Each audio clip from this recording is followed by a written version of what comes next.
Hello everyone, this is Nilesh Kumar Gupta and you are watching NG physics classes. शुरुआत करते हैं। कल मैंने आप लोगों को लास्ट जाते जाते धारा घनत्व पढ़ाया था, राइट। धारा घनत्व, और धारा घनत्व का सूत्र भी मैंने आप लोगों को बताया था, जे बराबर जाइए यानी आई अपॉन ए। याद है ना? क्लियर है सीन? ठीक है, आज उसके आगे ले चलता हूं, चलोगे? अच्छा, मैंने वीडियो अपलोड किए थे, देखे थे आपने? वीडियो मिल गए कि नहीं?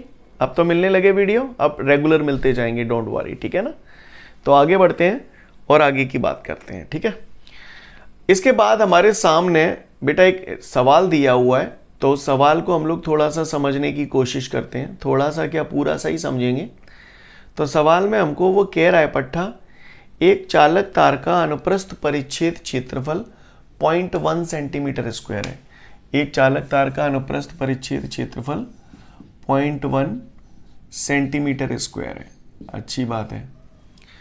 आगे बोल रहा है इससे प्रति सेकंड 6.25 गुणा 10⁻15 इलेक्ट्रॉन, 6.25 गुणा 10⁻15 इलेक्ट्रॉन गुजरते हैं। ज्ञात करो तार में प्रवाहित धारा। सबसे पहले तो तार में प्रवाहित धारा निकालनी है हमको, और दूसरा मुझसे कह रहा है धारा घनत्व का मान ज्ञात करो, है ना। धारा घनत्व का मान ज्ञात करो। तो धारा घनत्व को अक्षर जे से प्रदर्शित करते हैं। सही बोल रहा हूं भैया? बोलो। अब सबसे पहले हम लोग इस क्वेश्चन को समझते हैं, आखिर वो हमसे क्या जानना चाहता है। पहले मुझे ये बताओ, जो बोर्ड पे मैंने लिखा है आपको नजर आ रहा है प्रॉपर? ठीक है। वो कह रहा है अनुप्रस्थ परिच्छेद क्षेत्रफल। अनुप्रस्थ परिच्छेद क्षेत्रफल का मतलब कुछ और नहीं होता, अनुप्रस्थ काट का क्षेत्रफल ही होता है। आप थोड़ा सोचो, अनुप्रस्थ तो आप जानते हो लंबाई के लंबवत, कल मैंने बताया था। सही बोल रहा हूं ना? अनुप्रस्थ का मतलब लंबाई के लंबवत। अब अनुप्रस्थ काट माने काटना, परिच्छेद का मतलब ही होता है काटना। परिच्छेद, सोचो, परिक्रमा, परि वर्ड आ रहे, परि माने चारों ओर, छेद यानी विच्छेद। विच्छेद का मतलब क्या होता है? अलग अलग कर देना। परिच्छेद यानी चारों तरफ से इसको विच्छेद कर देना, तो इसे परिच्छेद बोलते हैं, काट बोलते हैं। समझ में आई बात? तो अनुप्रस्थ परिच्छेद क्षेत्रफल पल्ले पड़ा आपको, है ना। तो वो कह रहा है एक चालक है, उसका अनुप्रस्थ परिच्छेद क्षेत्रफल 0.1 सेंटीमीटर स्क्वायर है। तो पहले तो जाइए सुलटा रहा हूं, तो देखो भैया 0.1 सेंटी, मैंने तुम्हें याद है चैप्टर 1 में याद कराए थे, डेसी सेंटी मिली माइक्रो, अगर तुम्हें याद हो तो बोलो भैया, कराए थे कि नहीं कराए थे? तो सेंटी में दिमाग में आते हैं, सेंटी हो तो है 10⁻−2, मीटर बेसो की बेसो वर्ग। सीन क्लियर है भैया? काव्य को परेशानी? हाँ, काव्य को परेशानी? तो भैया सेंटी हो गया 10⁻⁻², मीटर बेसो की बेसो, वर्ग लगी है, वर्ग लगा दिया। ठीक है भैया। अब आगे इसे सॉल्व करता हूं, तो बराबर ये हो गया हमारा 0.1, ब्रैकेट को मतलब गुणा ही होता है, 10⁻−2। अच्छा, होल वर्ग है तो घात पे घात है तो आघात हो जाता है, क्लियर। 10⁻−2 और फिर उसका वर्ग, तो 10 पे घात कितना हो जाएगा? -4। घात पे घात होगी तो घातों का गुणा हो जाता है बेटा, तो -2 का गुणा 2 से करूंगा तो -4। मीटर, तो मीटर का वर्ग हो जाएगा, ब्रैकेट खोलूंगा तो। बात समझ में आई? ब्रैकेट खोलूंगा तो मीटर का वर्ग हो जाएगा। दिखाई दे रहा है सबको प्रॉपर बोर्ड पे? आगे बढ़ो, ठीक है। तो अभी हमने कछु जानो ही नाने, हम तीन जो कह रहे हो, एक चालक है, उसका अनुप्रस्थ काट का क्षेत्रफल या अनुप्रस्थ परिच्छेद क्षेत्रफल ये है। अब वो कह रहा है कि उस चालक से 6.25 गुणा 10⁻15 इलेक्ट्रॉन गुजरते हैं। 6.25 गुणा 10⁻15 इलेक्ट्रॉन गुजरते हैं। तो ये क्या दे दिया उसने? इलेक्ट्रॉनों की संख्या दे दी। 6.25 गुणा 10⁻15 इलेक्ट्रॉन गुजरती हैं, तो इलेक्ट्रॉनों की संख्या दे दी, नंबर ऑफ इलेक्ट्रॉन। तो इसे n से प्रदर्शित करते हैं। ठीक, क्लियर है? अब वो कह रहा है 6.25 गुणा 10⁻15 इलेक्ट्रॉन प्रति सेकंड गुजरते हैं। प्रति सेकंड यानी कितने समय में? कितने समय में? 1 सेकंड के समय में। प्रति सेकंड का मतलब 1 सेकंड में, है ना। तो कहीं ना कहीं उसने जाने अनजाने हमें समय दे दिया 1 सेकंड। बोलो भैया, काव्य को परेशानी? बोलो लाला रे।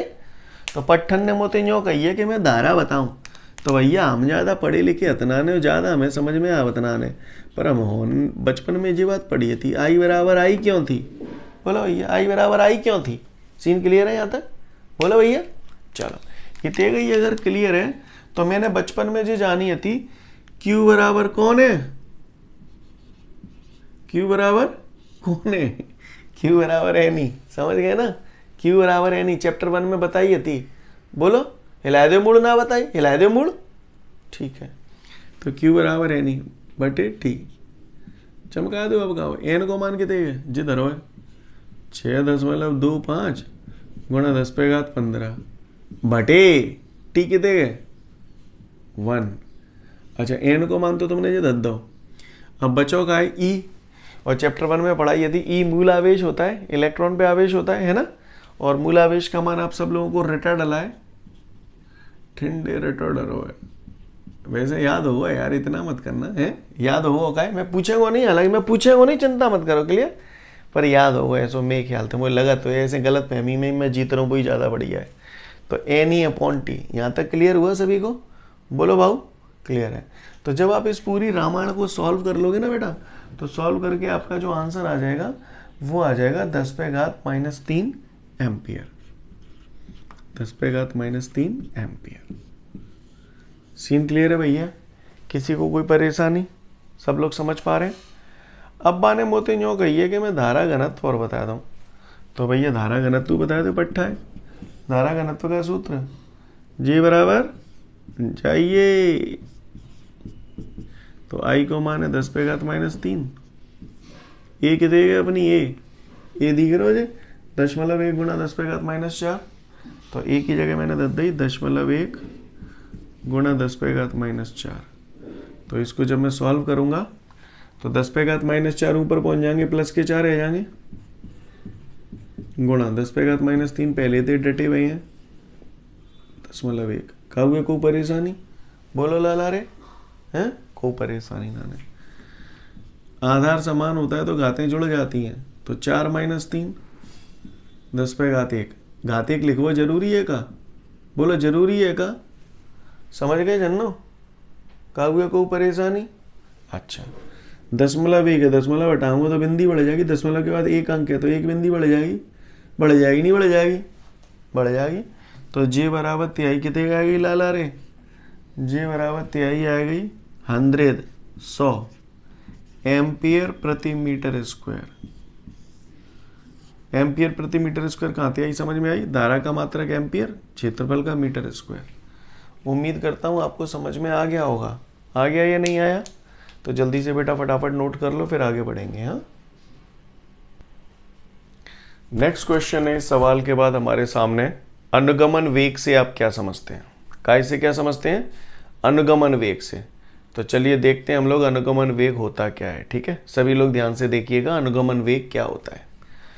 अच्छा, अनुगमन वेग की अगर हम बात करें बेटा तो ध्यान से देखिएगा। जैसे मैंने यहाँ पर कोई एक चालक बनाया है, ये देखिए, ये मैंने एक बढ़िया सुंदर सा चालक बनाया है, दिखाई दे रहा है आप सभी को चालक? क्लियर है ना? ये मैंने एक चालक बनाया है, और ये मैंने जो चालक बनाया है ना, इस चालक के दोनों सिरों के बीच में यहाँ पर मैंने एक सेल लगाया है। सीन क्लियर है? सेल में बताओ कौन सा वारो डंडा धनात्मक होता है? हाँ, बड़ो डंडा धनात्मक, छोटो डंडा ऋणात्मक। सिर्री बता देगा? क्लियर? ओके। धारा धन से ऋण की ओर बहती है, ये सब मैं आपको पहले भी बता चुका हूँ। बोलो भैया सीन क्लियर? धारा जो बहते हुए आवे टी, क्लियर? ओके, चलो अच्छी बात है। ये बात भी आप लोग बखूबी जानते हैं कि विद्युत क्षेत्र की दिशा जो होती है वो सदैव धनावेश से ऋणावेश की ओर होती है ना? यहाँ पर धारा ऐसे बह रही है, तो ये धन है ये ऋण है, तो विद्युत क्षेत्र की दिशा न्यों में होगी कि न्यों में होगी? बताओ जरा। हाँ, न्यों में होगी। तो ये मैंने विद्युत क्षेत्र लगा दिया। यानी कहने का तात्पर्य ये है कि ये जो चालक है, इस चालक पर मैंने बाहरी विद्युत क्षेत्र लगाया है। किसकी सहायता से? बैटरी की सहायता से या सेल की सहायता से। क्लियर? ओके, इतनी बात समझ में आई? यानी आपने चालक को काय में रख दिया? बाहरी विद्युत क्षेत्र में रख दिया। काय में रख दिया? बाहरी विद्युत क्षेत्र। बाहरी विद्युत क्षेत्र किसके द्वारा आरोपित किया गया? सेल द्वारा। क्लियर?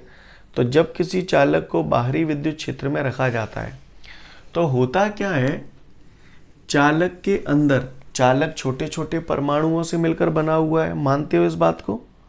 और परमाणु के अंदर क्या होते हैं? धनावेश और ऋणावेश, यही तो होते हैं। तो ये मैंने यहाँ पर चालक के अंदर छोटे छोटे परमाणु बनाए हैं, ये छोटे छोटे परमाणु हैं चालक के अंदर, ठीक है ना बॉस? और परमाणुओं के अंदर क्या होंगे? धन ऋण, धन ऋण। समझ में आ रही है बात सभी को? क्या आप सब लोग इस चित्र को देख के मुझे ये बता सकते हैं कि सब में धन इधर की तरफ और ऋण इधर की तरफ क्यों रखा है? समझ में आता है आपको? जितने भी परमाणु मैंने बनाए हैं सब में धनावेश इधर की तरफ बनाया और ऋणावेश इधर की तरफ ही क्यों बनाया है?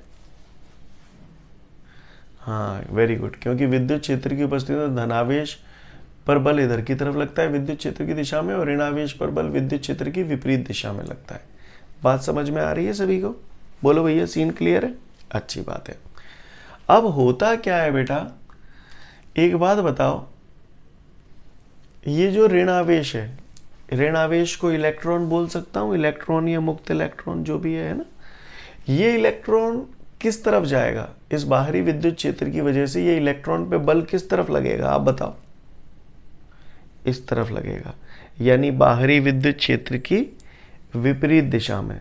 बोलो भैया, जानते हैं ये बात कि नहीं जानते? बोलो। चैप्टर 1 में, चैप्टर 2 में रोज जैसो नर्रावेश चपटे हते, ये विद्युत क्षेत्र धनावेश पे बल इधर लगता है, ऋणावेश पे बल इधर लगता है। मैं को नई चीज थोड़ी पूछ रहा हूँ तुमसे। तो विद्युत क्षेत्र ऐसी है, तो ये जो ऋणावेश है, ये जो इलेक्ट्रॉन है, इस पे बल ऐसे लगेगा कि ऐसे लगेगा? ऐसे लगेगा, ऐसे लगेगा। जब बल ऐसे लगेगा तो ये भजन लगेगा, भजन लगेगा कि नहीं भजन लगेगा? अगर मैं बाहरी विद्युत क्षेत्र नहीं लगाता तो क्या ये इलेक्ट्रॉन भगता? नहीं भगता। नहीं भगता तो इसका वेग कितना होता? शून्य होता। कितना होता? शून्य, है ना? अगर कोई बाहरी विद्युत क्षेत्र नहीं लगाता तो ये इलेक्ट्रॉन गति ही नहीं करता, गति नहीं करता तो इसका वेग शून्य होता। लेकिन जैसे ही मैंने इस पे बाहरी विद्युत क्षेत्र लगाया तो इलेक्ट्रॉन जो थे वो बाहरी विद्युत क्षेत्र की विपरीत दिशा में गति करने लगे, और जब गति करने लगे तो उसका वेग बढ़कर v हो गया। विद्युत क्षेत्र लगाने से पहले वेग 0 था, विद्युत क्षेत्र लगाने के बाद वेग v हो गया। तो औसत वेग कितना हो गया? औसत वेग, तो औसत निकालने के लिए हम लोग दोनों को जोड़ के 2 का भाग लगा देते। बोलो भैया, है ना? और इसी औसत वेग को हम लोग अनुगमन वेग कहते हैं। इसी औसत वेग को हम लोग अनुगमन वेग कहते हैं। अनुगमन वेग, वेग को v से प्रदर्शित करते हैं। अब यहाँ पर बात हो रही है अनुगमन वेग की। अनुगमन वेग को इंग्लिश में ड्रिफ्ट वेलोसिटी बोलते हैं। क्या बोलते हैं? Drift velocity. तो वेलोसिटी तो जी है गई, ड्रिफ्ट वेलोसिटी तो ये सफिक्स में डी लगा दिया। कहानी समझ में आ रही है बॉस? बोला भैया, है ना? यानी कहने का तात्पर्य ये है कि अनुगमन वेग को हम लोग vd से प्रदर्शित करते हैं। काय से प्रदर्शित करते हैं? vd से। अनुगमन वेग क्या है? औसत वेग है। क्या है? औसत वेग। तो मेरी बात ध्यान से सुनना, धीरे धीरे बोल रहा हूं, समझने की कोशिश करना। कहानी तो मैंने समझा दी, जरा मुझे बताओ चालक को कहाँ रखा है आपने? छोटे छोटे वाक्यों में उत्तर दो। हाँ, वेरी गुड आशु। चालक को हमने बाहरी विद्युत क्षेत्र में रखा, ठीक है। चालक को जैसे ही हमने बेटा बाहरी विद्युत क्षेत्र में रख दिया तो कौन गति करने लगे? इलेक्ट्रॉन। इलेक्ट्रॉन, है ना? इलेक्ट्रॉन। ऋणावेश या इलेक्ट्रॉनिक की बात है ना। इलेक्ट्रॉन गति करने लगे। किस तरफ गति करने लगे? इशारे से बताओ। इस तरफ। ये किस तरफ है? बाहरी विद्युत क्षेत्र की विपरीत दिशा में। यानी इलेक्ट्रॉन किस तरफ गति करने लगे? डिटेल में बोलो, पूरा सेंटेंस के रूप में। इलेक्ट्रॉन किस तरफ गति करने लगे? हाँ, वेरी गुड, बाहरी विद्युत क्षेत्र की विपरीत दिशा में। इलेक्ट्रॉन किस तरफ गति करने लगे? बाहरी विद्युत क्षेत्र की विपरीत दिशा में गति करने लगे। तो एक निश्चित औसत वेग से गति करते हैं और इसी निश्चित औसत वेग को अनुगमन वेग कहते हैं। इसे अक्षर Vd से प्रदर्शित करते हैं। अब मैं परिभाषा बोल रहा हूं, लपक लो। अर्ज किया है, जब किसी चालक को किसी बाहरी विद्युत क्षेत्र में रखा जाता है, सीन क्लियर है? फिर से बोल रहा हूं, जब किसी चालक को किसी बाहरी विद्युत क्षेत्र में रखा जाता है तब चालक के अंदर उपस्थित इलेक्ट्रॉन बाहरी विद्युत क्षेत्र की विपरीत दिशा में एक निश्चित औसत वेग से गति करते हैं। इस निश्चित औसत वेग को ही अनुगमन वेग कहते हैं। इसे अक्षर Vd से प्रदर्शित करते हैं। कहानी समझ में आई? एक दो बार फिर से बोल रहा हूं, ध्यान से सुन लो, क्योंकि बाद में जब पूछूंगा ना तो चटकाऊंगा। क्लियर है? समझ में आ रही है बात? आ जाओ। जब किसी चालक को बाहरी विद्युत क्षेत्र में रखा जाता है तब चालक के अंदर उपस्थित इलेक्ट्रॉन बाहरी विद्युत क्षेत्र की विपरीत दिशा में एक निश्चित औसत वेग से गति करते हैं और इस निश्चित औसत वेग को ही अनुगमन वेग कहते हैं। इसे अक्षर Vd से प्रदर्शित करते हैं। तंत्र पर रहो है, ऐसे बोल लोगे हैं? एक बार लास्ट फिर से बोल रहा हूं, जब किसी चालक को बाहरी विद्युत क्षेत्र में रखा जाता है तब चालक के अंदर उपस्थित इलेक्ट्रॉन बाहरी विद्युत क्षेत्र की विपरीत दिशा में एक निश्चित औसत वेग से गति करते हैं और इस निश्चित औसत वेग को ही अनुगमन वेग कहते हैं। उम्मीद करता हूं समझ गए होंगे आप लोग। तो क्या मैं उम्मीद करूं कि हम सभी लोगों को अनुगमन वेग क्लियर हो गया है ना? जब किसी चालक को बाहरी विद्युत क्षेत्र में रखा जाता है तो उसके अंदर उपस्थित इलेक्ट्रॉन बाहरी विद्युत क्षेत्र की विपरीत दिशा में एक निश्चित औसत वेग से गति करते हैं और इसी निश्चित औसत वेग को हम लोग अनुगमन वेग कहते हैं। ऐसा मुझे बोध हो गया, राइट? सामान्यतः अनुगमन वेग का जो मान होता है वो होता है 10⁻⁻⁴ मीटर प्रति सेकेंड। सामान्यतः अनुगमन वेग का जो मान होता है, इलेक्ट्रॉनों के अनुगमन वेग का जो मान होता है वो होता है 10⁻⁴ मीटर प्रति सेकेंड। क्लियर? याद रखना, ओटी वगैरह में आ सकता है। क्लियर? अच्छा, अनुगमन वेग का एक नाम और भी है बेटा जो बोला जाता है ज़्यादातर, इसे अपवाह वेग भी कहते हैं। अनुगमन, वैसे तो ज़्यादातर अनुगमन वेग ही लोग यूज़ करते हैं, लेकिन कल को अगर अपवाह वेग आ जाए तो बता देना, अपवाह वेग यानी अनुगमन वेग ही होता है। क्लियर है? ओके, बात समझ में आ रही है? आगे बढ़ जाऊं मैं फिर? चलिए, तो इसके बाद अब हमारे सामने अगला क्वेश्चन आता है। पूछ रहा है इलेक्ट्रॉनों के संख्या घनत्व से आप क्या समझते हैं, है ना? इलेक्ट्रॉनों के संख्या घनत्व से आप क्या समझते हैं? तो सुनिएगा भैया, इलेक्ट्रॉनों के संख्या घनत्व से आप क्या समझते हैं, समझाता हूं मैं आपको। देखो भैया, इलेक्ट्रॉनों का संख्या घनत्व इसे अक्षर स्मॉल n से प्रदर्शित करते हैं और इसका सूत्र होता है स्मॉल n बराबर capital N upon V। Small n बराबर capital N upon V। Clear? ये इलेक्ट्रॉनों की संख्या घनत्व का सूत्र है। इसकी परिभाषा बनाता हूं। किसी भी चीज़ की परिभाषा तो तुमने अच्छे इनकी बना दी। क्लियर? तो किसी भी चीज़ की परिभाषा बनाने के लिए हम अक्सर चीज़ों को 1 1 1 मान लिया करते हैं, है ना? तो जैसे मैंने इसमें आयतन V बराबर 1 मीटर क्यूब रख दिया। क्या रख दिया? 1 मीटर क्यूब। तो स्मॉल n बराबर क्या हो जाएगा? Capital N upon 1। क्या बात समझ में आई? कैपिटल V यहाँ पर क्या है? आयतन है। क्या है? आयतन। तो सुनो, वटे को आप प्रति बोलते हो, प्रति है। आयतन कितना है? 1 यानी एकांक आयतन बोल दूं इसे, एकांक आयतन, है ना? प्रति एकांक आयतन में।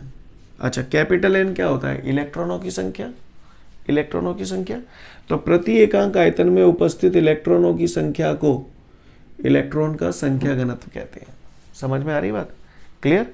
प्रति एकांक आयतन में उपस्थित इलेक्ट्रॉनों की संख्या को इलेक्ट्रॉनों का संख्या घनत्व कहते हैं। बात समझ में आ रही है सभी को? कोई दिक्कत? क्लियर है? हाँ, सबको समझ में आ रही है बात? फिर से बोल रहा हूं, प्रति एकांक आयतन में उपस्थित इलेक्ट्रॉनों की संख्या को इलेक्ट्रॉन का संख्या घनत्व कहते हैं। इसे अक्षर स्मॉल n से प्रदर्शित करते हैं। क्लियर?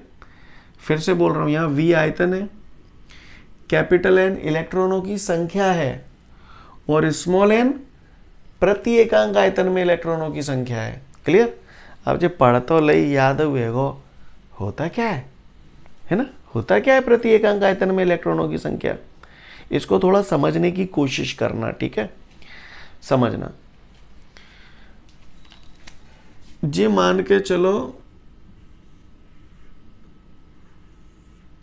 जी ट्रक है, क्या है, ट्रक, ट्रक की बॉडी है पीछे, ले जी ट्रक है, वो ट्रक की बॉडी है पीछे की, ठीक है, और ट्रक में क्या बलने, बोलो, कदुआ बल लूँ, कदुआ है, बेर बल लेते, बेर बल ले, क्या बल लूँ, बोलो। मान के चलो ट्रक में कद्दू भरा है, कद्दू, पंपकिन, कद्दू, कदुआ। क्लियर। अच्छा, अब ये ट्रक है, मान के चलो अब ट्रक में जगह जगह कदुआ भरे होंगे, बोलो दुनिया भर के कदुआ भरे होंगे कि नहीं। अब हमको क्या है, जब चीज़ें बहुत अधिक तादाद में होती हैं तो फिर हमें कैलकुलेशन करनी होती है, तो समझिएगा। अब जैसे मैंने चलो मान के चलो ट्रक में ऐसा कुछ होता ना ने, हम मान नहीं है, जैसे मान के चलो पेट्रोल लेवे जाते हो तो क्या बोलते हो वो कि भैया पेट्रोल 50 रुपये लीटर है, यानी 1 लीटर पेट्रोल 50 रुपया की है। ऐसे होता ना बोल 1 लीटर 50 की है, 2 लीटर 100 की है, 3 लीटर 150 की है, ऐसे बोलते हो का। एक को बता दे तो अपन चाहे जितने को निकाल सकते हैं। मंडी जा तो आलू क्या भाव है, आलू क्या भाव है, वो बोलते हैं 5 रुपये किलो है, जाकर मतलब 1 किलो आलू 5 रुपया के, जितने 1 किलो चाहिए ले ले, पैसा दे दे। ऐसे ही तो करता है कि नहीं करता है। इसी तरीके से यहां पर ये क्या है, प्रति एकांक आयतन में इलेक्ट्रॉनों की संख्या का मतलब क्या हुआ, समझो इसको। जैसे जहां में कदुआ भरे हैं, तो जैसे मान के चलो इसमें ऐसा कोई कमरा होता नहीं है, मैं बता रहा हूं, मैंने एक कमरा ले लिया, समझ गए, एक कमरा ले लिया, इस कमरे की लंबाई भी एक, चौड़ाई भी एक और ऊंचाई भी एक, तो इसका आयतन भी तो एक हो जाएगा, क्योंकि आयतन का सूत्र होता है लंबाई गुणित चौड़ाई गुणित ऊंचाई। लंबाई भी एक, चौड़ाई भी एक, ऊंचाई भी एक, तो आयतन कितना हो गया, 1 मीटर क्यूब। बोलो भैया, सही बोल रहा हूं, आयतन कितना हो गया, 1 मीटर क्यूब, है ना। तो जितने ये जो मैंने 1 मीटर क्यूब आयतन बताया, जहां में जितने कदुआ भरे होंगे उससे हम कदुआ का संख्या घनत्व कहेंगे। समझ में आई बात। अब मुझे अगर जी मालूम पड़ जाएगा कि 1 मीटर क्यूब आयतन में मान के चलो 5 कदुआ हैं, 1 मीटर क्यूब आयतन में 5 कदुआ हैं। अब ट्रक मान के चलो ट्रक का आयतन है 50 मीटर क्यूब, ट्रक का आयतन है 50 मीटर क्यूब, तो बा में क्या कदुआ है बताओ। 1 मीटर क्यूब आयतन में 5 कदुआ हैं, तो 50 मीटर क्यूब आयतन में कितने कदुआ है गए, 250 कदुआ है जाएंगे, 50 गुणित 5। नहीं आई मेरी बात समझ में, बोलो भैया, सही बोल रहा हूं ना। तो क्या होता है, चीजें जब बहुत बड़ी बड़ी होती है तो सबका कैलकुलेशन नहीं करते, एक छोटे से टुकड़े का निकाल लेते हैं। 1 मीटर क्यूब आयतन में कदुआ मैंने निकाल रहे, तो जितना भी बड़ा आयतन हो उसमें कदुआ निकाल सकता हूं कि नहीं निकाल सकता। इसी तरीके से मैं ये कहना चाहता हूं, यहां पर समझ में आया कि इसका मतलब क्या हुआ, प्रति एकांक आयतन, यानी 1 मीटर, अब जो कदुआ मत मानो, इलेक्ट्रॉन मानो, तो 1 मीटर क्यूब आयतन में जितने इलेक्ट्रॉन उपस्थित होते हैं उसे हम इलेक्ट्रॉनों का संख्या घनत्व कहते हैं। भाषा समझ में आई कि नहीं आई, पहले ये बताओ, है ना। यानी मेरा कहने का तात्पर्य यह है बेटा, प्रति एकांक आयतन में उपस्थित इलेक्ट्रॉनों की संख्या को इलेक्ट्रॉन का संख्या घनत्व कहते हैं। सिंपल, इसे अक्षर स्मॉल एन से प्रदर्शित करते हैं। आपको मेरी रामायण समझ में आई कि नहीं आई, बोलो भैया, क्लियर है? सीन समझ में आ रही है बात, ओके। थोड़ा ये समझ में आया ना, ये कदुआ वाला एग्जांपल समझ में आया कि नहीं आया, कर लोगे ऐसे, ठीक है, अच्छी बात है, आप महान बच्चा हो, तो फटाफट इलेक्ट्रॉनों का संख्या घनत्व तो पढ़ लो। इसके बाद बेटा एक क्वेश्चन है हमारे सामने, अगला क्वेश्चन जो है वो हमसे बोल रहा है, धारा घनत्व और अनुगमन वेग के बीच संबंध स्थापित कीजिए। क्लियर, यानी वो आपसे ये कह रहा है कि ऐसे सूत्र का निर्माण कीजिए जिसमें धारा घनत्व आए और अनुगमन वेग आए। तो भैया धारा घनत्व कौन से अक्षर से प्रदर्शित करते हैं बताओ। शाबाश, आई तीना कत्ते शिवानी जी, जेते कत्ते, क्या कर रही हो। क्लियर, धारा घनत्व को अक्षर जे से प्रदर्शित करते हैं। क्लियर, धारा घनत्व हो गया जे, अनुगमन वेग कायते कत्ते वीडी से। क्लियर है, सही बोल रहा हूं, बोलो भैया। तो पट्ठा ने मोतिन्यो पूछिए कि फलाने धारा घनत्व और अनुगमन वेग के बीच में संबंध स्थापित कीजिए। यानी वो आपसे ये चाहता है कि आप एक ऐसे सूत्र का निर्माण करें जिसमें जे आ जाए और वीडी आ जाए। क्लियर, ये दो चीजें आ जाएं। तो चाहे लाइव ए की हम कोशिश करेंगे, क्या करेंगे, कोशिश। क्लियर, तो इस कोशिश में कुछ बातें और हम लोग कर लेते हैं, ध्यान से सुनिएगा। कल तुम बड़ा पढ़ रहे थे, चाहे तुम चालक कहते। क्लियर, चालक। क्लियर, चालक का ये क्या है, अनुप्रस्थ काट का क्षेत्रफल। बोलते थे ना, बोलते थे कि नहीं बोलते थे, बोलते थे। ओके, ये चालक की कौन है, लंबाई। ये चालक की कौन है, लंबाई। कौन है चालक की, लंबाई, है ना। तो मैं थोड़ा बनाता हूं यहां पर, नेक अच्छा लगेगा। ये हो गई चालक की लंबाई, और ये जो है ये चालक का क्या हो गया, अनुप्रस्थ काट का क्षेत्रफल। क्लियर, कहे चालक का आकार कैसा है वैसे, चौकूटा है, चौकूटा है, बेलनाकार है। अच्छा, चालक बेलनाकार होता है। अच्छा, है कोई माइकलाल जो मुझे बेलन का आयतन बता दे, बोलो बेलन का आयतन। हाँ, अंकेश भाई बोल रहे हैं। अंकेश भाई क्या होता है बेलन का आयतन, जरा बताएं प्रसन्न मन से। बोलो अंकेश भाई, क्या हुआ आपको। वेरी गुड, मैं समझ गया, अंकेश के भावों को मैं समझ गया, आवाज नहीं आ पा रही है उनकी। अंकेश कहना चाहते हैं बेलन के आयतन का सूत्र होता है पाई आर स्क्वायर एच। यही कहना चाहते थे ना अंकेश, वेरी गुड। बेलन के आयतन का सूत्र होता है पाई आर स्क्वायर एच। धसाई में पढ़ो होगो, पाई आर स्क्वायर एच। एच की जगह एल लिख दूं, जाकि हाइट एल है। बोलो भैया, बुरो लग गो, बुरो लग गो, लगे लग जाए, मैं क्या कर दूं माँ में, इतने आऊ। ये चालक है, चालक का ये अभी आप थोड़ी देर पहले बोल रहे थे कि सर ये इसका अनुप्रस्थ काट का क्षेत्रफल है। अब ये जो अनुप्रस्थ काट दिख रही है तुम्हें, इसका आकार कैसा है, वृत्ताकार है ना। और वृत्ताकार आकार है तो वृत्त का क्षेत्रफल क्या होता है, पाई आर स्क्वायर। तो अगर मैं पाई आर स्क्वायर की जगह यहाँ पे ए लिख दूं, क्षेत्रफल इंटू एल, तो क्या बुरा लग जाओ तुम्हें। बोलो भैया, कहानी समझ में आ गई, है ना। तो बेलन के आयतन का सूत्र ये भी लिख सकता हूँ और ये भी लिख सकता हूँ, इसमें कोई बुराई तो नहीं है भैया। बोलो, आदत डाल लो अब आयतन के सूत्र की। अभी तक आपको आयतन का सूत्र एक ही पता होता है ज्यादातर। सामान्य रूप से आयतन का जो सूत्र होता है लंबाई गुणित चौड़ाई गुणित ऊंचाई, ये हमको ज्यादातर याद रहता है। सही बोल रहा हूं ना, क्लियर। अब आप आदत डाल लो आयतन का सूत्र। मैं जब भी बोलूं आयतन का सूत्र V बराबर, आप बोलना अल्लाह। समझ गए, लल्ला। क्लियर, अल्लाह। V बराबर अल्लाह, आयतन का सूत्र V बराबर अल्लाह। क्लियर, V बराबर AL, याद रहेगा आपको। चलूं आगे, तो चलो अब हम इस सवाल को समझने की कोशिश करते हैं। जो हमसे कहा जा रहा है उसे हम लोग सिद्ध करने जा रहे हैं, ठीक है। तो चलें हम लोग सिद्धि के लिए, हैं। चलो, मुझसे कहा जा रहा है धारा घनत्व यानी कि J और अनुगमन वेग यानी कि VD, इनके बीच में संबंध स्थापित कीजिए। भैया संबंध बंबंध गए तेल लेने, अपने को ज्यादा समझ में नहीं आता। अपने को तो ये मालूम है आई क्यों थी। सीन क्लियर है भैया, बोलो भैया, आई क्यों थी। तो आई बराबर Q अपॉन T। मैंने बचपन में सुना था Q बराबर NE। बोलो भैया, समझ गए। चलंदो ढील, चलंदो ढील।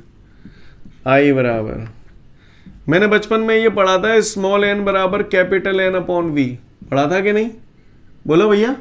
स्मॉल n बराबर कैपिटल N अपॉन V क्या अपन ने पढ़ा था या नहीं पढ़ा था, आप लोग बताएं जरा इस बात को मुझे। पढ़ा था। तो कैपिटल N बराबर यहां से क्या हो जाएगा, NV। सही जा रहा हूं मैं, कैपिटल N बराबर NV। तो कैपिटल N की जगह मैंने NV रख दिया, ई बेसो की बेसो अपॉन T। उम्मीद करता हूं आप लोगों को मेरी बात समझ में आई होगी। सीन क्लियर है सभी को, आगे बढ़े। I बराबर N अपॉन T, ई बेसो की बेसो, V बराबर अल्लाह, बोलो लल्ला। तो V की जगह AL। यहां तक बात समझ में आई भैया सभी को, बोलो भैया। सीन क्लियर है, कर पाएंगे हम लोग यहां तक, कोई दिक्कत तो नहीं। चलूं आगे, आगे बढ़ते हैं। अगर यहां तक बात समझ में आ गई बेटा, तो अगली बात पे आते हैं हम लोग। ध्यान दीजिएगा, I बराबर NEA NEA। अब अपने पास यही तो बच रहे हो, L/T। बोलो भैया, L/T। T तो समय है, वो T समय है। L क्या है? लंबाई। लंबाई को दूरी नहीं बोल सकता, लंबाई एक प्रकार की दूरी तो होती है। तो बताओ, दूरी बटे समय, ऐसा ना लगे ना, लंबाई है कि दूरी, दूरी बटे समय, दूरी बटे समय चाल होता है, चाल या वेग, दूरी बटे समय, है ना। तो दूरी बटे समय की जगह क्या लिख दूं? चाल। चाल यानी कि वेग, तो ये वेग हो गया VD। समझ में आई बात? ये VD क्यों आया? क्योंकि वेग बराबर दूरी बटे समय। समझ में आई बात? बोलो भैया, सीन क्लियर है सभी को? काहुए को परेशानी? तो हमारे को ये सूत्र आ गया। एक सूत्र तो ये याद रखना, ये आपको खूब ज़्यादा यूज में आएगा, है ना। लेकिन उसने हमसे क्या बोला है? उसने हमसे बोला है धारा घनत्व यानी कि J, है ना, ऊपर दिखाई दे रहा है धारा घनत्व यानी कि J, और अनुगमन वेग बोले तो VD। हम यानी हमें एक ऐसा सूत्र चाहिए जिसमें J आए और VD आए। अब आप इधर देखिए, अपने पास जहाँ जो रायतो बगरो डरो है जीरो, क्लियर, जहाँ में J के तो दर्शन ही ना है रे, VD तो आ रहा पर J ना आ रहा। तो देखो भैया, जहाँ A नीचे ले आओ तो A नीचे आएगा बराबर NEVD। बोलो भैया, सही बोल रहा हूँ मैं? सही बोल रहा हूँ। और I/1 I के बराबर होता है। आइए बराबर जाइए, I/A बराबर J। सीन क्लियर है ना? J बराबर I/A वाली पड़ी थी, तो I/A की जगह बेटा मैंने तान दी J बराबर NEVD। आ गया भैया, हो गई सूत्र की स्थापना। आपने एक ऐसे सूत्र की स्थापना आप कर दी है जिसमें धारा घनत्व यानी कि J और अनुगमन वेग यानी कि VD दोनों आ रहे हैं। बात समझ में आई? सीन क्लियर दिया है ना? J और VD आ गए दोनों। क्या मैं उम्मीद करूं कि हम लोग समझ गए धारा घनत्व अनुगमन वेग में क्या संबंध है? सिद्ध कर लोगे? चित्र में सुना है एक चालक वालक दिखाया गया, ऐसा है क्या? देखना जरा चित्र में चालक फालक है क्या? एक आध है? हथुए के नाने या मूड़े तो हिलाए दो कम से कम। हथुए ठीक है। चालक हथुए, चालक की लंबाई कितने है? हाँ L है। और चालक का अनुप्रस्थ काट का क्षेत्रफल कितना है? A है। वेरी गुड, है ना। तथा हमने ये भी माना है कि चालक के अंदर प्रति एकांक आयतन में इलेक्ट्रॉनों की संख्या स्मॉल n है। इस्तेमाल कर रहे हो ना आप इनको? क्लियर है ना। जिनमें एक आध लाइनें बढ़ जाए कम है जाए, बाकी को सर्दी गर्मी ना आने। उम्मीद करता हूँ मेरी बात को आप लोग समझ गए होंगे। कर ले हुए नहीं कर ले हुए? पेपर में आया कर ले हुए? कर ले हुए तो जल्दी से फटाफट नोट्सन में देख लो जाए, फिर आगे बढ़ेंगे। इसके बाद हम लोग आते हैं आगे की कहानी पर। यहाँ पर आप लोगों ने देख लिया कि धारा घनत्व अनुगमन वेग के बीच में कैसे संबंध हम लोग निकालते हैं, ठीक है। अब बेटा अगली बात हमारे सामने जो आ रही है उसमें कुछ नोट आपको दिए हैं आपके नोट्सों में। उस नोट में क्या लिखा है वो समझ लें आप लोग। सुनो, ये जो अभी हम पढ़ रहे हैं चालक, चालक में धारा का प्रवाह जो हो रहा है वो इन इलेक्ट्रॉनों की गति के कारण हो रहा है। क्लियर? कोई पूछे जो चालक पदार्थ होते हैं उनमें धारा का प्रवाह काय की वजह से होता है? OT वगैरह के लिए ये नोट OT में आ जाता है। चालकों में विद्युत धारा का जो प्रवाह होता है वो मुक्त इलेक्ट्रॉनों की वजह से होता है। क्लियर? काय की वजह से होता है? मुक्त इलेक्ट्रॉनों की वजह से। यानी मुक्त इलेक्ट्रॉन जब इधर उधर गति करते हैं तो उनकी वजह से धारा का प्रवाह होता है। सीन क्लियर है भैया? कोई भी पूछे चालक के अंदर धारा का प्रवाह काय की वजह से होता है, तो मुक्त इलेक्ट्रॉनों की वजह से। ठीक है। दूसरी बात, विद्युत अपघट्य। नाम सुना है कभी विद्युत अपघट्य? केमिस्ट्री में रोज जैसा ये वर्ड पढ़ते होगे आप। जैसे आपने सुना होगा HCl, फूटत्व तो टूटत्व, हाइड्रोजन आयन और क्लोराइड आयन में, ऐसे शब्द रोज सुनते होगे आप केमिस्ट्री में, है ना। तो ये क्या है? धनायन और ऋणायन। क्लियर? यानी कहने का तात्पर्य ये है कि विद्युत अपघट्यों के अंदर धारा का जो प्रवाह होता है वो धनावेश और ऋणावेशों की गति के कारण होता है। समझ में आ रही बात? या ऐसे बोल दो, धनायन और ऋणायनों की वजह से होता है। क्लियर? यानी सेल के अंदर विद्युत अपघट्य भरे होते हैं और विद्युत अपघट्य के अंदर जो धारा का प्रवाह होता है वो धनायन एवं ऋणायनों की गति के कारण होता है। सीन क्लियर है? विद्युत अपघट्य के अंदर धारा का प्रवाह जो होगा वो धनायन और ऋणायनों की गति के कारण होगा। चालकों में जो विद्युत धारा का प्रवाह होता है वो मुक्त इलेक्ट्रॉनों की गति के कारण होता है। ठीक है। अब आते हैं अर्धचालक। अर्धचालक पदार्थ जो होते हैं, मैं आपको बता दूं, मेंडलीफ की आवर्त सारणी देखी है आपने? केमिस्ट्री में देखी होगी। उसमें 14वें समूह के जो तत्व हैं carbon, silicon, germanium, tin, lead, ये सब अर्धचालक कहलाते हैं। चिंता नहीं करो, हम भी पढ़ाएंगे अर्धचालक, पूरा डिटेल में पढ़ाएंगे नवंबर के महीने में, ठीक है ना। लास्ट चैप्टर्स हैं, है ना, यानी 13वें नंबर का चैप्टर है जिसमें अर्धचालकों के बारे में बात की जाएगी। तो वहीं पर आपको ये बात समझ में आएगी कि अर्धचालकों के अंदर जो धारा का प्रवाह होता है वो इलेक्ट्रॉनों की वजह से भी होता है और होलों की वजह से भी होता है, यानी इलेक्ट्रॉन और होलों की गति के कारण होता है। याद रखना इसको अभी, है ना, बाकी का समझ में वहीं आएगा आपको कि क्यों ऐसा। समझ में आ रही है बात, क्लियर? क्योंकि इसे समझाने के लिए पूरी रामायण पढ़ानी पड़ेगी। पी प्रकार के अर्धचालक क्या होते हैं, एन प्रकार के अर्धचालक क्या होते हैं, है ना। फिर उसमें एक में दाता आयन इलेक्ट्रॉन होते हैं, एक में ग्राही आयन होल होते हैं, वो सब कहानी अलग है। फिलहाल तो याद रखना अर्धचालक पदार्थों में धारा का प्रवाह इलेक्ट्रॉनों एवं होलों दोनों की गति के कारण होता है, क्लियर। चालकों में विद्युत धारा का प्रवाह मुक्त इलेक्ट्रॉनों की वजह से होता है और विद्युत अपघट्य में धारा का प्रवाह धनायनों एवं ऋणायनों की गति के कारण होता है। क्या आप लोगों को मेरी बात समझ में आई बेटा? सीन क्लियर है? कर लेंगे हम लोग इसे, तो जल्दी से फटाफट नोट पढ़ लो, ठीक है। तो फिर कल आप लोग इतना पढ़ के आइएगा, आज के लिए पर्याप्त है। Thank you everyone, have a great day to all of you guys. जय हिंद।